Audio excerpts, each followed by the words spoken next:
এ ধরনের নির্মমতা, এই ধরনের পৈশাচিক ঘটনা জামালপুরে ঘটেছে কিনা আমার জানা নাই।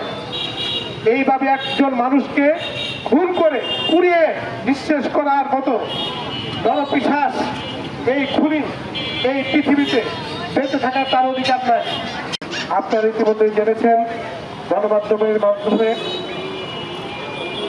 নির্মম পৈশাচিক এবং পাশবিক কায়দায়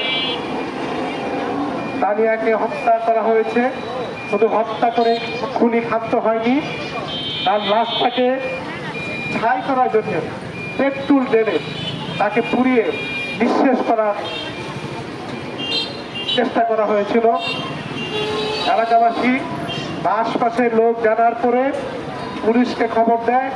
পুলিশ দ্রুত ফায়ার সার্ভিস নিয়ে লাশ উদ্ধার করে এবং আসামিকে গ্রেপ্তার করতে সক্ষম হয়।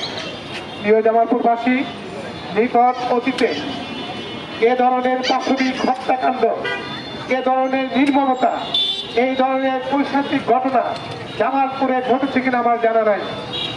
এইভাবে একজন মানুষকে খুন করে পুড়িয়ে নিঃশেষ করার মতো নরপিশাচ এই খুনি এই পৃথিবীতে বেঁচে থাকার তার অধিকার নাই। আমরা আইনের প্রতি শ্রদ্ধাশীল, আমরা বিশ্বাস করি আজকে এই খুনি যদি দৃষ্টান্তমূলক শাস্তি না হয়, আজকে এই খুনিকে যদি ফাঁসির কাস্টে ঝুলানো না হয়, তাহলে আমাদের এই সমস্ত শয়তান নরপিশাচরা আমাদের মা বোনের উপর, আমাদের গৃহবধূর উপর যে নির্মম প্রদর্শন করেছে তা আরো বৃদ্ধি পাবে। আমরা দ্রুত